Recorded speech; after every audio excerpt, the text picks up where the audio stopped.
Maybe. All right. Good evening, everyone. Welcome to Training Talk here on Personal Defense Network. I'm Grant Cunningham, and this is the show where we talk about you, about your life, and how to protect it.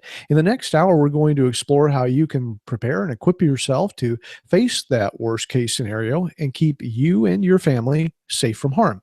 Now, we don't do religion or politics on this show, so you're not going to hear any crazy fringe commentary or conspiracy theories. Just reliable, actionable information that you can use right now to help keep you and your family safe. It's the responsible and reasonable approach to self-defense, and we hope that you enjoy it.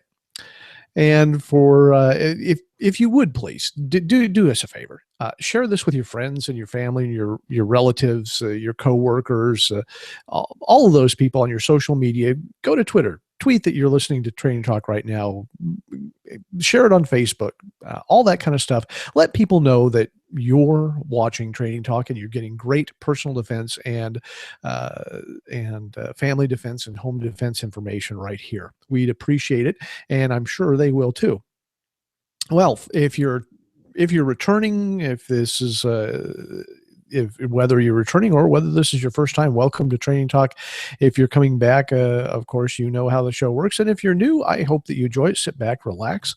And we do appreciate the taking your time out of your schedule to be with us tonight. You know, time is a finite resource. Everybody thinks money is a finite resource, and sometimes it is, but time is really the finite resource. And I particularly appreciate you spending it here tonight with us. This is going to be a great show. My special guest expert tonight is Aaron Giannetti, and we're going to be talking about what to do if you find yourself faced with an active shooter in your workplace or perhaps in a public area. So we'll be getting to that in a little bit. Before that, however, I've got a couple of things to touch on that hopefully I think you're going to find interesting. So you've probably heard me talk about the need to carry medical equipment, a trauma kit with you wherever you go. If you carry a gun, you should be carrying a medical kit. If you're not carrying a gun, you should be carrying a medical kit. You know, I've talked to a lot of people who tell me that they've been carrying a gun for 20 years or 25 years or 30 years, and they've been carrying a medical kit with them. And they tell me, you know, I've never used my gun, but I've used my medical kit 3 or 4 or 5 times, whatever that happens to be. I myself have been the first person on scene at some horrific car accidents just because I happen to be driving by when it happens. And of course, there are all kinds of accidents that can happen all the time. And having medical equipment with you, being prepared to deal with trauma, life-threatening trauma, is part of self-defense. It's part of personal safety. And so I'm a big proponent of carrying medical equipment with you. Now, to be fair, this is not always possible. And if, for instance, if I'm out in public, if I go into the big city to do my shopping or whatever I'm doing, I've usually got a medical kit with me. I usually carry a messenger bag with me. Don't judge me. I usually carry a messenger bag with me, and in that messenger bag, I've got a trauma kit, among other things, with me. Even if I don't have my messenger bag, if it's any time between about, I don't know, the 1st of October and about the 1st of June, in Oregon, you wear a raincoat, and I've usually got a big pocket in the raincoat, and I can put a medical kit in that pocket. A lot of women, of course, if they carry purses, my wife carries a purse, and that's a perfect place to carry a trauma kit. But not everything fits into those sort of situations very well. And even I find myself in positions where it's difficult to carry the life-saving medical equipment that I really need, particularly if I'm out working here on the farm.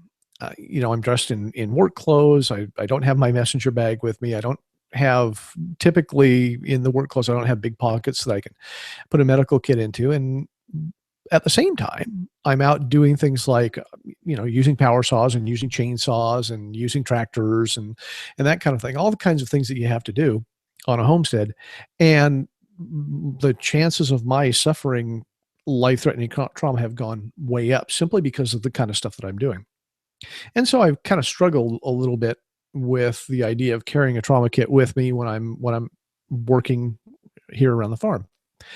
Now, You may remember back in, I think it was, yeah, it was December when we did the big gala year-end show where we had a whole bunch of people on. And my friend Alessandro Padovani of Safer Faster Defense down in California told us that he was working on a new product, a way to carry life-saving medical equipment with you. And he was kind enough to send me one. And I want to show this to you here.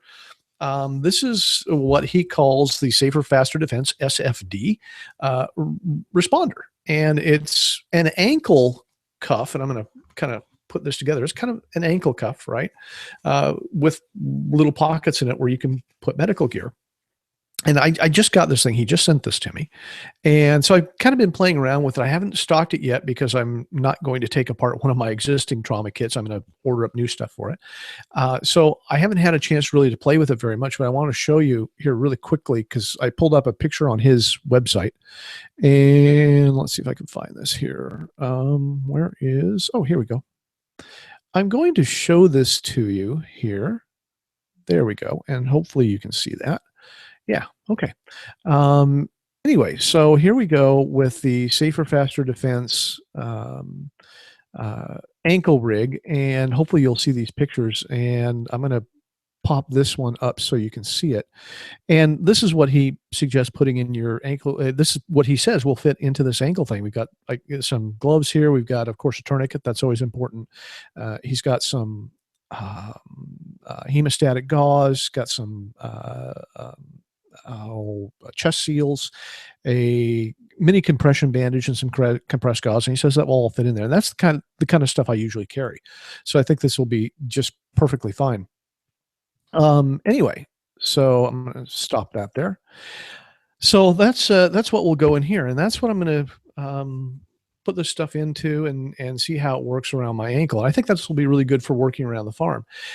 If it works as well as I think it does, I'm going to suggest to all the farmers around here and all the loggers. We've got a lot of loggers here in Oregon and a lot of ranchers. And I come from a ranching family myself. And I'm going to suggest to everybody that they get one of these things and populate it, put the stuff in and carry that around with them, because taking care of life-saving trauma is part of self-defense, and it's something that I think not enough of us do.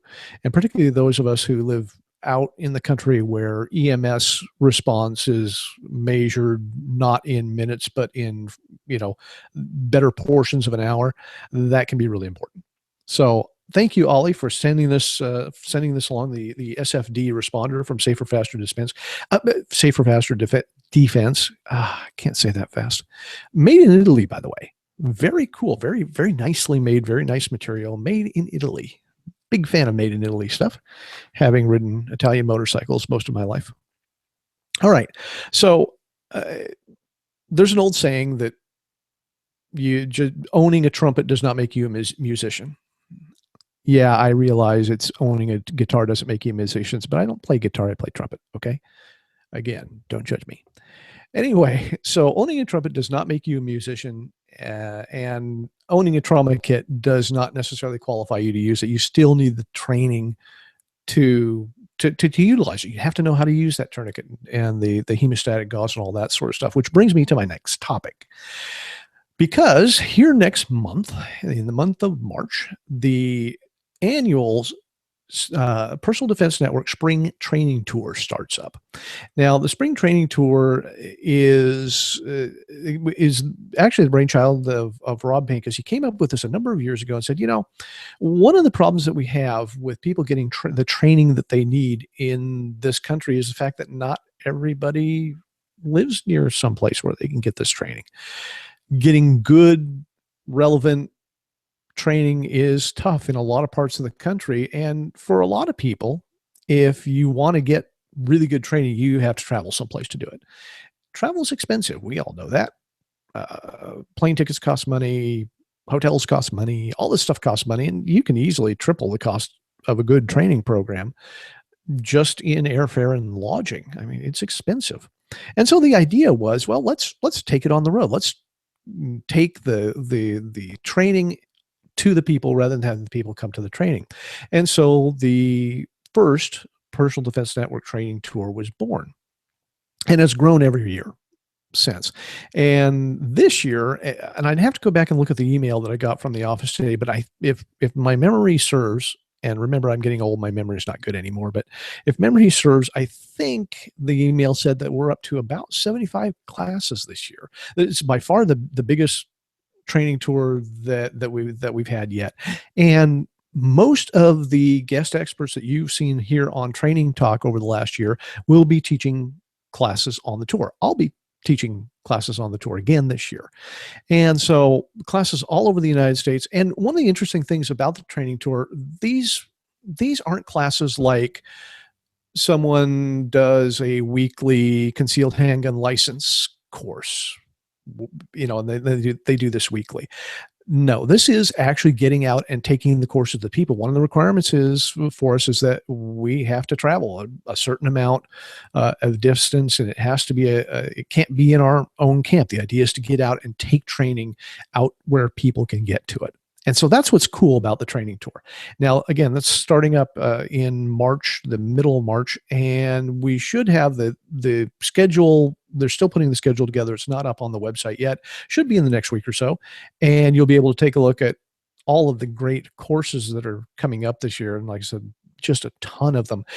I'll be having an update, of course, on every episode of Training Talk, telling you what's coming up, and hopefully getting some interviews with some of the people who were actually out teaching on the training tour this year. So keep that in mind. Watch for that, because that is coming up. It's a great way to get training, world-class training that you might not have had access to otherwise. And there are going to be a lot of us running all over the United States, literally coast to coast, and putting out some great training, including, and here's where we get back to the medical kit, including medical training.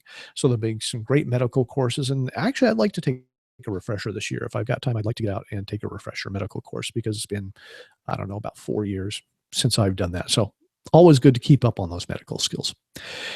So let's get to, before we get to, just one last thing before I get to our guest tonight, I do want to mention the Personal Defense Network mailing list. This is a 3 mailing list that comes out every week. You can sign up just about any place on Personal Defense Network. If you're watching this show on the Personal Defense Network page, there's a link down there that you can click on, and you can sign up for the free weekly email list. And literally hundreds of thousands of people are signed up for this thing, and they get great information on what's new here at Personal Defense Network every week in their email box. And I've said this before, and I think a lot of people don't believe me, but I actually use that to keep up on what's happening here at Personal Defense Network, because there's just a ton of stuff going on all the time. I can't keep track of it. And so I rely on that weekly newsletter to keep me up to date about the new videos, new articles, and all that kind of thing that are happening here. So sign up, easy to get on, easy to get off. And I don't think you'll want to get off of the mailing list, because it's got a lot of great information every week. So be sure to sign up for that. And of course, I want to say, if you saw the last show that I did, Google has changed how they do these Hangouts, which is how we have this show. We use a Google Hangout, and they've changed how they do it. They've eliminated some of their software. And if you're a regular watcher of the show, you remember we used to have the little thing down here that said my name and a little picture of me and that kind of thing. Well, they did away with that, and it's just really, really annoying. So we are forced here at Training Talk to go back to the 1990s. And so back to the 1990s, if you need to get in touch with me, please, grant@grantcunningham.com. That's my email address. Please send me an email. I'm always glad to get the emails. Or you can just visit my site at www.grantcunningham.com. Thank you for Google for putting us back to the 90s. I really appreciate that. The 90s will make a return a little later in the show, and you'll get, if you're nostalgic, you'll get more of a chance to see it.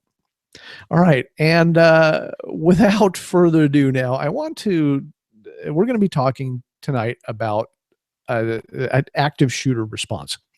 And my special guest expert tonight is Aaron Giannetti of Endeavor Defense and Fitness in Columbus, Ohio. Now, Aaron is a true expert in this field. He teaches all the time. He loves teaching, and he works with students on all aspects of unarmed and armed self-defense and fitness and conditioning and all that kind of thing. And he's probably best known back in 2015. He and his staff at Endeavor put together a new course to teach people how to deal with this kind of active shooter event that we're talking about. And it literally got worldwide attention because of the hands-on approach that he took in preparing individuals to face all aspects of mass violence. And so he's the perfect guy to talk about this topic tonight. And this is especially important because Personal Defense Network has released 2 videos this week on this topic, and we'll talk about those a little later. This is Aaron's first appearance here on the Training Talk show. So Aaron Giannetti, welcome to Training Talk. How are you? I'm doing well, Grant. How are you tonight? I'm fine, except, Google has put us back to the 1990s. I'm not real happy about that. Well, but I love your ability to create special effects on a whim. You like that? Yeah, this is Trauma Films level special effects, people. If you don't know what Trauma Films is, just look it up. All right. Yeah. Okay. Anyway, this is what we have to go through to get this show on. This is the level of dedication we have to bringing the show to you.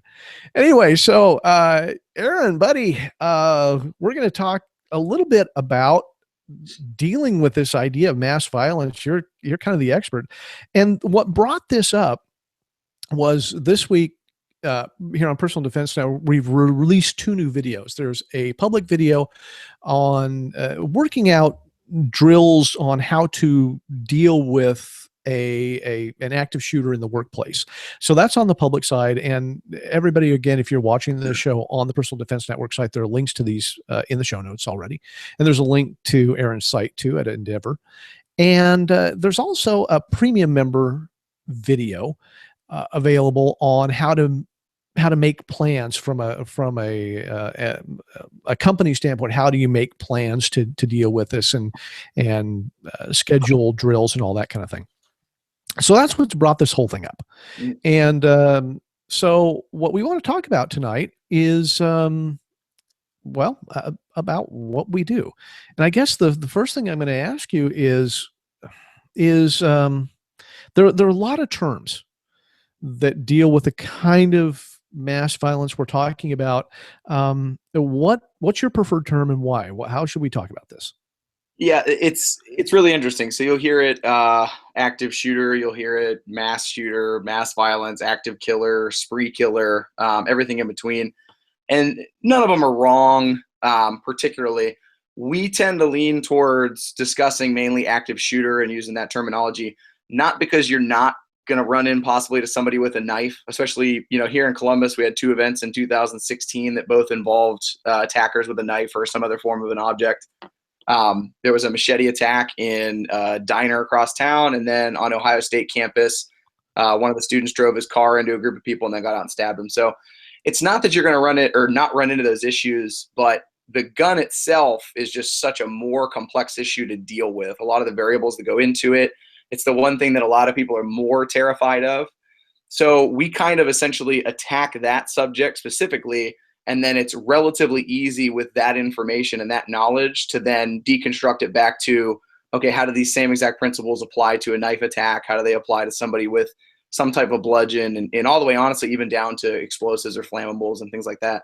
So is there a preferred term? Not necessarily, but our program is based off the sense of an active shooter, simply because if we can understand that material, we can apply it to the other areas much easier. But if I just teach you how to get away from a knife attack, it doesn't apply necessarily as easily to a firearm, which is a little bit more dangerous, not only in close quarters, but also mid-range and particularly possibly long range, although generally with domestic situations, we're talking 5 to 7 feet, maybe 10 feet at most.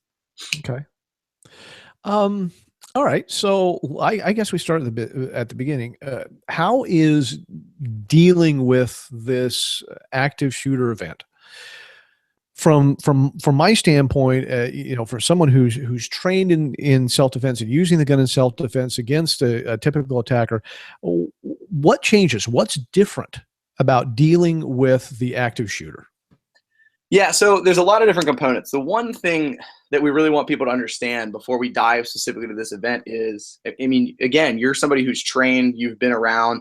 A lot of the people who are probably watching this are, at least in some form or fashion, vigilant towards information and self-defense. If you look at self-defense in general, you'll find a lot of very common traits, right? A little common concepts that go across the whole board. So it really boils down to, don't be there. If you are there, try to get away. If you can't get away, try to keep the bad guy away from you. And if you can't do any of those, now we're getting into, okay, now how do I initially respond and deal with the bad guy? That's going to take place whether it's a home invasion, whether it's a carjacking, whether it's a guy that jumps you in an alley or comes up behind you in an ATM, and in a situation of a mass shooting or active killer, or again, somebody drives their car into a group and tries to stab people. The principles are all there. They're all relatively basic. So we don't want people to think that training the context of self-defense doesn't apply to active shooter, or vice versa, that active shooter training doesn't apply to normal self-defense. We just happen to take that information and correlate it directly to, hey, look, these are the past experiences that have happened. These are how people are dealing with it. Here's the realities of addressing it. So one of the biggest distinctions, and I get into this a lot because I've spent the majority of my time in the unarmed side of things. I'm a CFS instructor and very, very good friends with Rob, and I've been under his tutelage for a long time. So we teach weapons as well. But in the industry of unarmed, you have a lot of gun defenses, gun disarms, knife defenses, knife disarms, and things like that. And one of the things we want people to understand is, when you're doing defensive training, there is a massive difference between a gun threat and somebody actively murdering people. And that's a huge distinction. And that's really where a lot of things change. So when we talk about, the concept of, okay, let's say that we couldn't get away and we couldn't keep the bad guy away and we had to respond, we had to get hands on. That's where a lot of people are going to go, okay, let's talk about gun disarms. Let's look at how Krav Maga approaches them, or maybe how, one of these other systems approaches them. And the reality of it is, the opportunity is never there. I'm not going to grab onto the gun in this specific way and do some magical gun defense break and things along those lines. It doesn't apply. So the context of active shooter is sheer chaos. If you're not talking about extreme, fight or flight, freeze moments and things like that, if you're not talking about the variables and the dynamics of the situation, is the guy turned his back to me? Am I coming from the side? Am I at the front? Have I already been shot? Has my wife just been shot? That's going to change things psychologically, physically, everything about how I attack this situation. So it's one thing to say, hey, some guy holds you up at gunpoint and says, give me your wallet. That's a completely different distinction than, I was out to dinner with my wife and all of a sudden she just got shot in the chest, as well as 5 other people. Now, how do I respond? So the biggest thing we want people to understand is, it's chaotic. No matter what's going on, it's going to be chaotic, especially in the initial impact zone. Anybody that's within relatively close proximity. The farther you get away from the situation, the earlier you get warned of the situation, the better you're going to be able to respond and formulate plans and do that type stuff. But when you're talking about that initial moment, we really want people to get that there's no group mentality, there's no magic technique. It's really, how do I respond as an individual? How do I break that kind of freeze cycle? And how do I start taking action based off of a lot of crazy information that I'm trying to process and a bunch of variables that are changing by the second. So it's rough. It's not the same as just learning to shoot a target and even looking at, balance of speed and precision and things like that when we talk about, shooting. Well, now it's balance of speed and precision and a target that's moving through a group of 30 other people. Do I even have that shot? If I don't have that shot, does the gun even come out? Does the gun stay in? Do I go try to fight the guy hands on? Do I get closer? Do I just run? You're talking about medical stuff. We do a lot of medical training in our courses. When is it safe for me to apply medical care? So it's just very chaotic. And the earlier that you come to grips with that and you're honest about that intent, or the intense situation you're going to be in, the better you can approach training. You're not looking at it as, okay, this is the answer to dealing with that. It's not an answer. I'm going to show you what is available to you and what your options are, but you're going to be the only one who determines whether it makes sense in that moment. And that's going to be really dictated on what the bad guy does and where you find yourself. It's interesting that you characterize it that way, and I like the way that you characterize it. I also like the way, by the way, that you talk about get away from the bad guy, keep the bad guy away from you, which is a different way of stating that than I've heard before, which is really cool. Um, a lot of what you're talking about sounds like what we would typically refer to, and this is a term that I really hate, by the way, and I hate really using it, but I don't have a good term for it. But I don't have a real good replacement for it. But it's something that we talk about mindset all the time, and it sounds like a lot of this is simply retraining people to do things that maybe they wouldn't otherwise think to do. Is that a fair assessment? Yeah, it's a really fair assessment. One of the things, when I have an opportunity to talk about it a little more in depth, that I usually tell people is there's essentially three, I guess, facets that you can go in. There's your training and your experiences. That's one area. There's your awareness. That's you or not recognizing, but that's you taking in information and your ability to take in information. And then there's your recognition, which is the information that I am able to take in. How does that apply to stuff I've done in the past? And am I able to turn that into action and things like that? So a lot of that goes to mind setting drills. But for instance, if I just do a mind setting drill, so, for those of you that maybe aren't up to snuff exactly what mind setting is, generally we'll tell people from a simple mind setting drill is, okay, you go out to eat, with your wife and you're sitting down. For 2 seconds, go look around the room, look at the main entrance and say, okay, if a gunman came through the door and started shooting, what would I do? And then you formulate a little bit of a plan, and that starts to prepare me mentally, right? That's a mind setting drill. But if I don't have a lot of training or experience or knowledge, I'm limited in what I can actually recognize from the information coming into it, right? So if I only know running and nobody's ever taught me that, this certain thing might be able to slow down or stop bullets, or you are allowed to take a chair and shatter a window in a public place if it means life or death, or you're allowed to run through the kitchen even though it says employees only. If I never told you to do that, you might not make that correlation. So you'll sit there and you'll mindset, but you'll be mindsetting to a very limited amount of options. So our job is, really, I'm stealing this line from a gentleman by the name of Ryan Hoover, but we're options facilitators, right?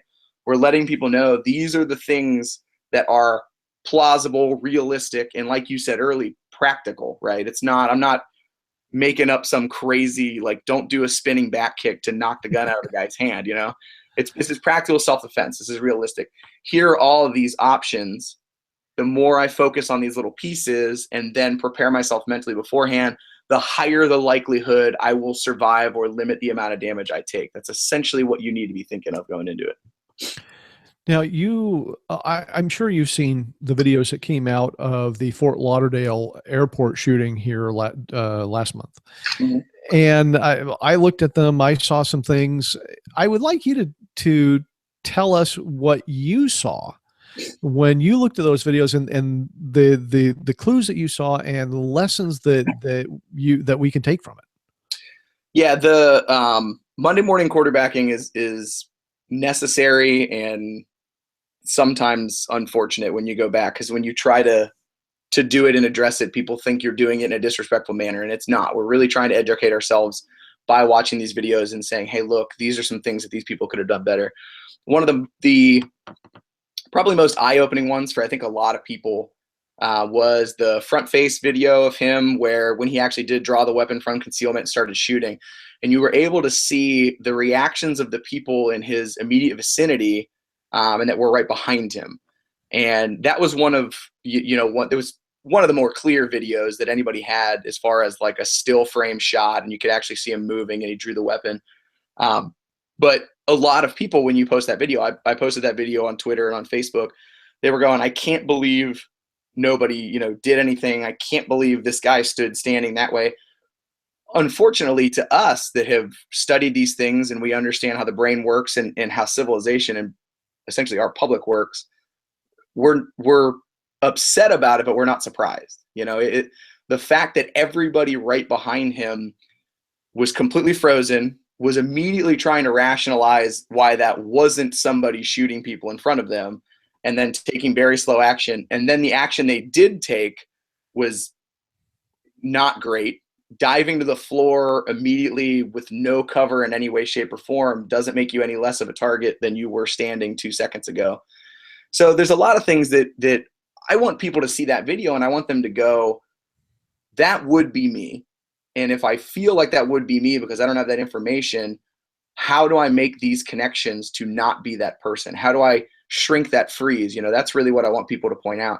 I don't want them to look at that and look at, the one gentleman behind him. He's wearing a sport coat and he kind of just stands there shocked, and you see him kind of looking around and he's processing all that information. You don't want to be that guy, but I don't want to blast him because I don't know what happened. He probably had a long day, a long flight. It was a pain. He probably didn't think when he got to Fort Lauderdale somebody was going to shoot up baggage claim. This is the same exact thoughts everybody has. We want people to go, look, accept that this stuff can happen. If it does happen, here's some actionable things you can take in the short term. And here is proof that if you don't take these steps, this is essentially what you're going to look like. Now, if you don't move, or if you freeze very long, or if you dive on the floor without cover, if you don't take any actionable steps, are you any less of a target? And if they can make that acknowledgement and go, no, I'm not, okay, well then how do we fix that? Here's the steps to help fix that. Nothing's ever a guarantee, but here's the steps to help fix that. So when I watch those videos, I could show you countless videos of people freezing. I mean, people freezing, falling down. There wasn't a lot of new information for us per se, people that study, but it was a pertinent, immediate event that took place that was on people's minds. And it's a prime moment to look at them and go, look at this video, tell me this wouldn't be you. And if this is going to be you, then now let's use that to spur some training. We're not trying to make people paranoid in any way, shape, or form. It's no different than, this is an argument that's been beaten like a dead horse, but the fact of the matter is it's a valid argument. We legitimately care about buildings burning down way more than we care about a bunch of people shooting, right? We have fire code left and right. We do fire drills. We have fire alarms. Everybody knows stop, drop, and roll. We knew that stuff since we were kids. Everybody knows how to use a fire extinguisher for the most part, but we don't have even a semi 5% understanding as a general population of how to not get murdered in a group setting when it's not going to happen to everybody. It's going to happen to a small percentage of people, but it's common enough. It's as common as some type of a school fire is ever going to be. There hasn't been anybody injured in a school fire in 56 years, and we still do fire drills, So when I look at that video particularly, for me, I want people to see that, and I want them to respond and understand that, look, you would have never noticed that guy had a gun until he pulled it out. So these things can happen very quickly. If you don't know what it looks like when somebody draws a firearm from concealment, then you would have never recognized that even a half a second or 2 seconds earlier. If you don't accept that gunfire is gunfire and bad things do happen, you're going to be the guy in the sport coat standing behind there frozen, not knowing what to do. And if you're that person, you're no less of a target diving to the floor than, if you didn't take any actual moment. So I really want to use those moments to teach other people. I think you would agree with this, but I don't think there was anything from my standpoint that I couldn't show you 40 other videos of. I can show you 40 other videos of people drawing from concealment and looking a little edgy, but not particularly edgy. He wasn't like scratching and sweating profusely. There weren't a lot of outlying signs that would make him look any different than somebody that is just nervous flying and just got off of a flight. There weren't a lot of crazy telltale signs there. But if people can see the way that the people around him reacted, and they can say, I can't believe they did that, and I can look at them and go, I would guarantee you would be that same exact person. How do we fix that? That's really what I want to do with those videos. So I don't know. I think we look at it a little bit differently. I use that as kind of a prod to hit a pain point to get people to realize, like, look, you're missing a significant section of your livelihood, and it's self-defense. I think one of the things that certainly I think most of us in this business, in this field of teaching people how to stay safer, one of the things that's very difficult to get past is normalcy bias, and it sounds like it's that problem squared here. Yeah. Trying to get people to recognize that this stuff does happen, and when you see it happening in front of you, you have to get past that idea of trying to rationalize why it's not. And I like the way that you put that. So let's kind of continue with this. Let's assume here that a person finds themselves in that situation without their defensive firearm, and the airport is a perfect example because nobody's carrying a defensive firearm except for the airport police. Can someone or a group of someone's in fact mount a credible defense against somebody with a gun? Because we're told all the time that the only thing that stops a bad guy with a gun is a good guy with a gun. Can we modify that a little bit, and honestly modify that and say, the only thing that stops a good guy with a gun is a good guy or gal, period? Yeah. Yeah, so that's the one thing that we're very, very heavy on. I get a lot of questions about responding with a firearm. And what I want people to understand is whether you have a firearm on you or a knife or a tactical pen or whatever the heck it is that you're traveling with, whatever tools you have on you are literally just that. They're tools. It doesn't mean that they're going to be the end all in any way, shape, or form. So like you said, the only thing that stops a bad guy with a gun, a knife, a bomb, whatever it is a good guy willing to do something about it, is essentially what it comes down to.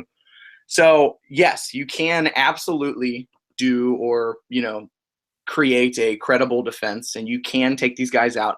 It's happened time and time again. It just happened a couple of weeks ago, right here in Ohio, where a kid shot up a school and he was taken down by 3 of the faculty members, and they pinned him down and held him until law enforcement showed up.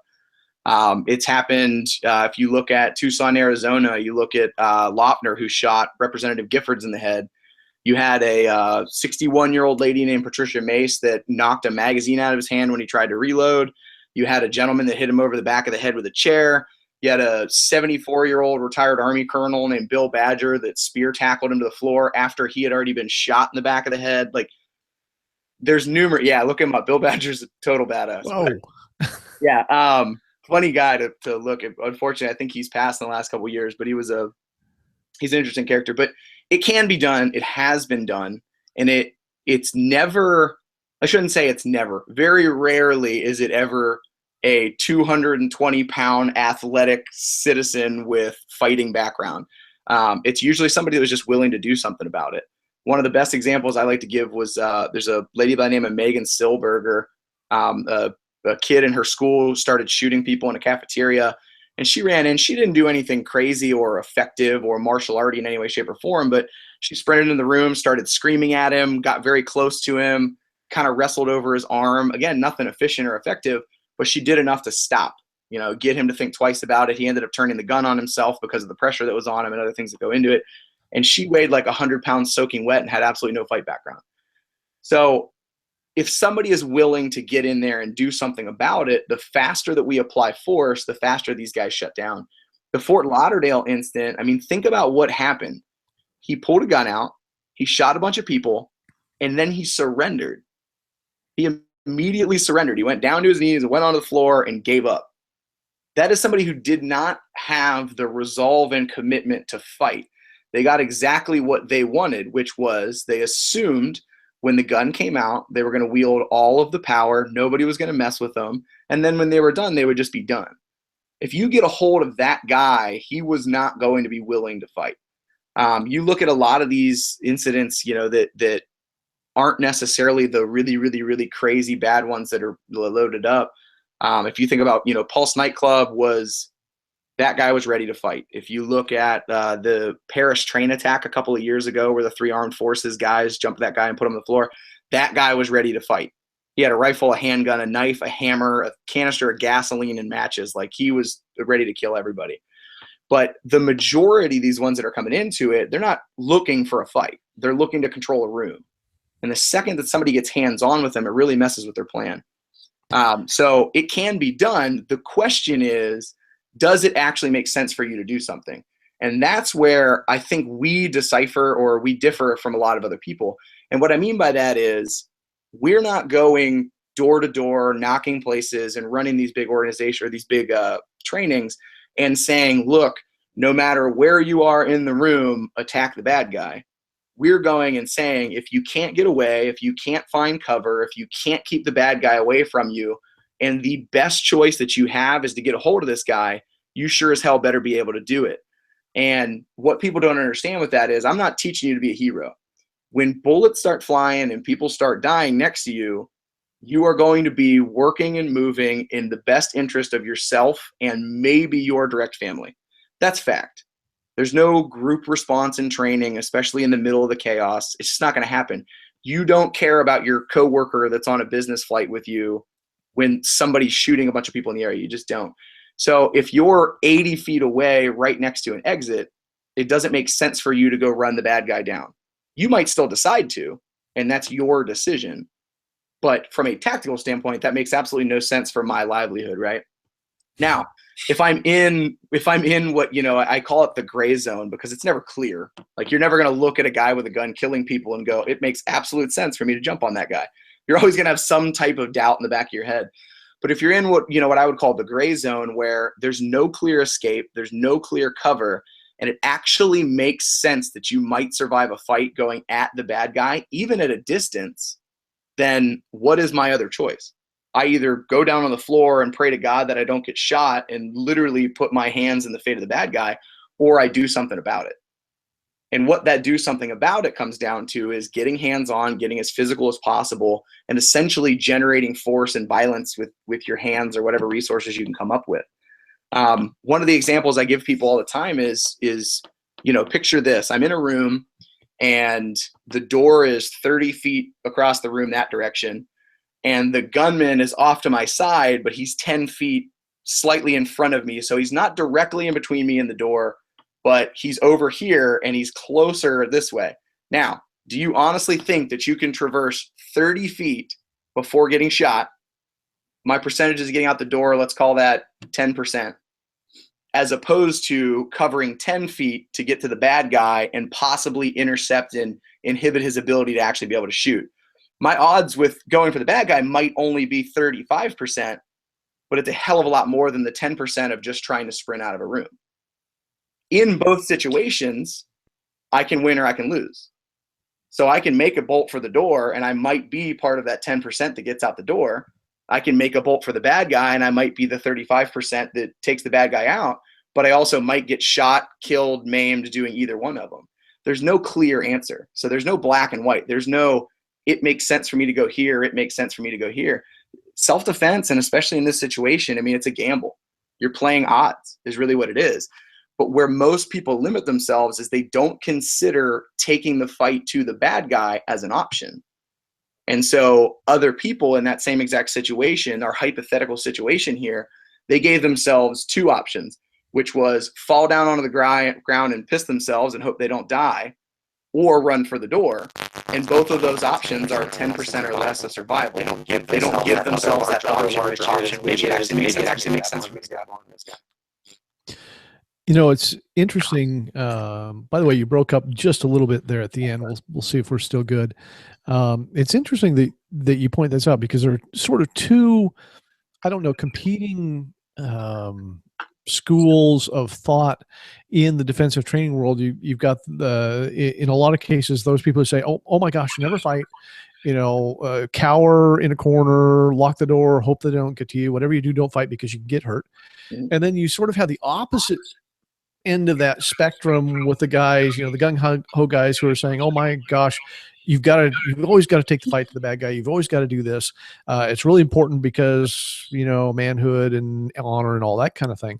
And I'm glad to hear you say that there's that gray area where you have to make a decision. Yeah. And what you're doing is teaching people, first of all, how to make that decision. Yeah. And it's with the two fields of thought, right? In stealing back and giving some credit to Rob Pincus, during a training session with him, 3 odd years ago, he was one of the first guys I ever said that you never deal in absolutes. There's no absolutes ever, right? You can't guarantee anything's going to go the way you want it to. And that always kind of stuck with me. And it's true even more so in this situation. I would love for everybody's response to be, get away from the bad guy and don't get shot. But I can't guarantee that. I would love if everybody took the fight to the bad guy and mauled the guy into the floor. That would be awesome. But I can't guarantee that A, you're going to do it, and B, that you're actually going to be successful doing it. So it's not so much about playing either side. It's understanding the benefits, understanding the pros and cons of both. And then how do I apply that? How do I make that decision? One of the things I tell people is I'm not much of a preventative measures guy. So, a lot of people want me to go, well, you teach this stuff. What law do we put in place to make sure this doesn't happen and all that kind of. I'm not the preventative measures guy. I am the they're already here. How do I deal with it guy, right? And that's kind of where I float. But the one thing I will say, my one side that leans towards the take the fight to the bad guy is if all of these events ended by the bad guy getting mercilessly beaten to death into a bloody puddle of hell by the citizens around him, we would most likely see a lot less of these because people are going to go, well, shit, the people that I'm trying to kill, my would-be victims, are now without weapons beating all of these guys into the ground. That would be phenomenal. Like if I could just reach the entire United States and everybody in the world that wants to listen to this and say, look, this is how you just bludgeon this guy to death and let's do it and bam, let's go for it. That would be awesome. But the reality of that statement is so slim to none because even me, so we taught a lot of courses last year and we were, beating feet on the ground and getting everywhere we could. And we did a lot of free seminars and a lot of pro bono work just because we want the information out there. And even I only trained, I don't know, maybe 2,600 students in a year. I wrote an article a long time ago. If every single one of the instructors at my facility taught 100 students every single day for 365 days, we wouldn't even teach half of the population of my city, Columbus, Ohio. So, it's an astronomical number. So the more people out there teaching it, the more likely we'll get some people in there. But in the grand scheme of billions of people, you're only going to have, no matter how hard we try this stuff, 2, 3, maybe 5% that are actually vigilant minded, right? So there needs to be a massive culture change in the way we approach it. That comes with understanding that you cannot be civil in an uncivil event. I literally just kind of wrote about this the other day, but it's just physically impossible. You didn't choose to, have to beat this person into the ground. You didn't choose this moment in time to be involved in a shooting. They did that for you. You unfortunately have to kind of, take off your civilian, nice person garb for a half a second and do whatever it takes to protect yourself. That needs to be in people's minds, but it's just not the mentality just, man, across, especially in the US right now. And I get it. We want to live in a peaceful environment, but it's impossible. Like there's no accountability for your own safety. Cops are supposed to take care of us, but oh man, they're too brutal and bad guys shouldn't be killing people, but they're bad guys. That's what they do. Like you have to understand that at the end of the day, you have to take care of yourself. And one of those aspects has to be fighting. Yes. Does that mean that if you can take this guy and put him into the floor and bludgeon him to death, that would be awesome in the grand scheme of things? Yes. But the reality of it is you can't play either side and either camp because there's just the reality of somebody actually doing that is so slim to none, right? So we need to start pushing people that direction and make them understand it's not so much about one answer, right? The answer is not beat the living crap out of the bad guy. The answer is not cower and run away. It's these are my options. What makes the most sense now with the information that I can process based off my prior experiences and my will to live is pretty much what it comes down to. Okay. One of the excuse me. Let's look at something maybe a little controversial. Mm-hmm. You ready for that? I love controversy. Throwing canned foods at an attacker. I knew you were going to bring this one up, and I'm really excited. I'm so excited for this one. Okay, I knew you would be.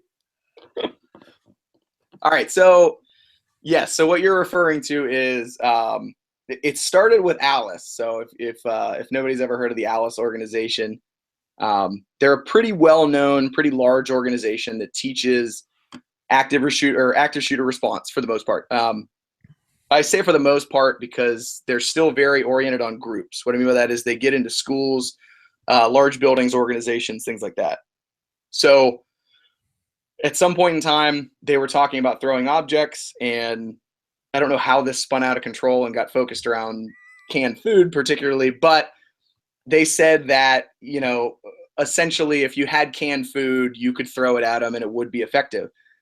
It was most likely, what I'm imagining happened was, it was probably a discussion about bringing in, improvised weapons in a non-permissive environment. So what weapons can we bring into a school? Oh, canned food could be something. And they probably threw it out like that, like, canned food or something. But holy hell, it became this thing that they were like, yeah, canned food is by far the best way to do this. Look, the reality. So let's look at this two ways. Let's look at it. It's funny, but it's kind of not. So let's look at it two ways. The first way is sheer effectiveness. Let's say that you're able to throw a can at a guy. Let's just look at sheer effectiveness. Getting hit in the face with canned food would hurt like hell. And I tell people this story, but when I was in freshman at college, I went to Ohio State University, and we have a really big rivalry with Michigan. That's a thing. And I legitimately saw a Michigan fan wearing a jersey get pelted in the face with a full unopened beer can on the street that was thrown from 12 feet away from a porch. And it knocked him flat on his ass, and he was bleeding from the face, and he rolled around on the ground for a while. Now, I felt terrible. I'm a brand new Ohio State student. I'm like, holy shit, what did I get myself into? But it worked. It's effective. Put yourself on a range and you're shooting and you're trying to hit a target even at 7 feet, and all of a sudden somebody blasts you in the face with a can. Yes, it's effective. Okay, so throwing objects can cause distraction. They can cause injury. That is a thing.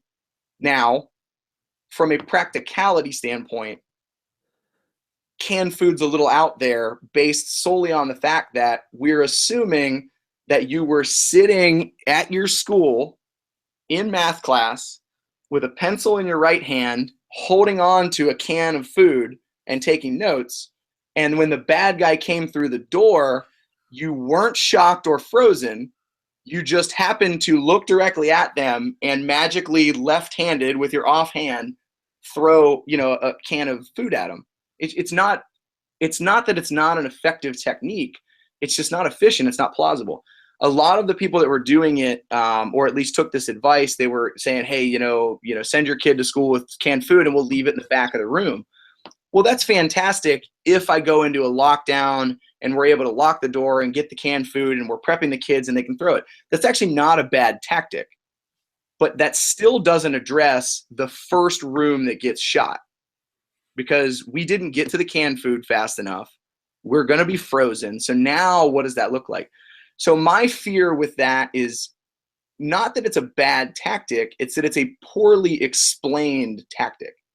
You know what I mean? It's, yes, if you're in a lockdown and you're thinking the bad guy might get through the door, could it be effective to have canned food ready so that if he comes through the door, you're chucking it at him? Sure, right? But could it be more effective if they're down the hallway shooting somebody in a room to break out the window and start having all your damn kids go out the window and run to the next neighborhood? To me, that's more effective. Why would I stay in a room in a lockdown staged with cans when we can all leave this room and get away? And again, that's actually what happened in that school up here in Ohio. They did a fantastic job. They busted out the windows and kids ran. That's Cool. Very rare in a school setting because of the desire to have accountability, right? We want to know where all the kids are at, where all the students are at all times. So they actually did a really good job with that. So it's not that it's a bad tactic or not an effective plan. It's just not necessarily as plausible as people make it out to be. It's not as simple. You can't look at the act of somebody coming into a classroom or into your office building, killing people, and go, here is a simple answer, throw cans at his head. Right. Like, you can't do that. And my fear is that people look at it and go, oh, if I have this can, I'm all of a sudden safer than I was before I had the can. And that's not it. The mindset of throwing something can be effective. The can just happened to be the thing that maybe you were able to get and throw at him. So that's where it gets a little bit misconstrued. The media jumped on that one. And there's a guy in Ohio that is, he runs like the National School Security and Safety Council or something like that. His name's Ken Trump, and he hates fighting back, and he glued onto that thing and made a big deal about it. I get where they're coming from, but there's a larger conversation about it is kind of the big thing. So Okay. Yes, no, canned food will not save your life. It may be a tool that you could possibly throw if it's immediately in your hand when you decide to throw it. Okay. I just had to go there because I knew you Oh would have yeah, something to say absolutely. about that. I'm Um, glad you did. we've got just a couple of minutes, and so a couple of things very quickly. I understand you're writing a book about this. Yes. I am. I started writing a book. Rob has actually been heckling me for years to write a book, and Amari Broussard did as well. So yeah, so I started. This is the first time I think I feel confident that I can actually give a pretty good representation of the information. Yeah, so I've been writing. Okay, cool. I can hardly wait for this to come out Thank you. because an area that we don't have a lot of really good material. Yeah. Second thing, speaking of good material, you'll be teaching this stuff out on the training tour this year, I think. Yes. Hopefully. So we're setting up some dates for the training tour. We got into 20 different states last year. So we're trying to expand on that knowledge the best we can. So we've got things tentatively lined up right now for Calgary up in Canada, Boston, Minneapolis, Scottsdale, Florida. So anybody that's looking to get the training, if they want to reach out, they're more than welcome to. We can try to set something up. We really try to make it as affordable as possible. If as long as we get expenses covered, we just want to get the information out there. So we'll be doing some on the tour, and then we pretty much do this year round. So you'll see a lot of us out there on the road. Okay, cool. I'm looking forward to that too. Awesome. Final thing, how do people get in touch with you? Awesome. So you can find me personally on any of the social media outlets. So Facebook, Instagram, and Twitter at / Aaron. So that's spelled JANNETTIAARON. Our website is endeavordcf.com. So that's ENDEAVOR, D as in dog, C as in cat, F as in fish.com. And if you go to / active shooter, that'll actually take you directly to our resource page. We have a lot of stuff. We have some of PDN material on there, some of Pincus's material, some other contributors, National Association of Emergency Medicine. We talk a lot about medical care and immediate casualty care and things like that. So there's a lot of free resources on there, a lot of videos, all of our upcoming dates. You can sign up for a newsletter. I send out a weekly newsletter that will have a featured article from somebody, a featured video, talk about any past events that might have happened the week and things like that. So a lot of opportunities to keep in touch if you want to learn a little bit more about this stuff. Okay, cool. Well, thank you very much for being on. I very much appreciate it, and great information. And I'll look forward to having you on again soon. Okay. Awesome. Thank you, Grant, for the time, and looking forward to it, brother. All right, great. Thanks. Aaron Giannetti from Endeavor Defense, and great information. And I can't wait for his book. Take his class, get out there, get the information. And speaking of that, I mentioned earlier, of course, that we've got here at Personal Defense Network, we've got 2 new videos up on dealing with the active shooter in the workplace. There's one on the public side that deals with putting together drills, and then another one on the premium side that deals with how do you make plans in the corporate environment to deal with an active shooter. And if you're not a premium member, I want to make a quick plug for that, because premium membership at Personal Defense Network gets you access to all of the premium videos, all of the DVD length videos, the incredible training resources that we've got on the premium side. And you can get your first year of premium membership at Personal Defense Network for just $10.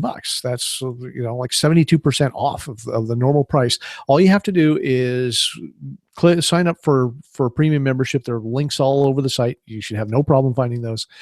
Sign up for it, and when you check out, in the discount coupon box, put this code GRANT10, GRANT, the number 1, the number 0, all one word, and put that in Grant10, and you'll get your first year of premium membership at Personal Defense Network for $10, and you'll be able to access all the great premium videos like this brand new, just came out today, premium video on dealing with putting together active shooter response plans in the workplace. So be sure and check that. Also, a quick plug for myself here. Don't forget my new book, Protect Yourself with Your Snub Nose Revolver.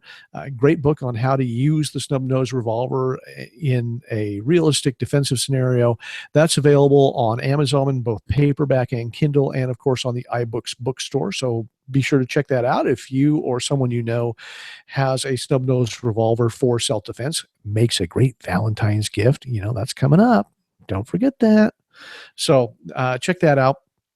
Also, don't forget, if you have any questions at all, please do send me an email at grant@grantcunningham.com.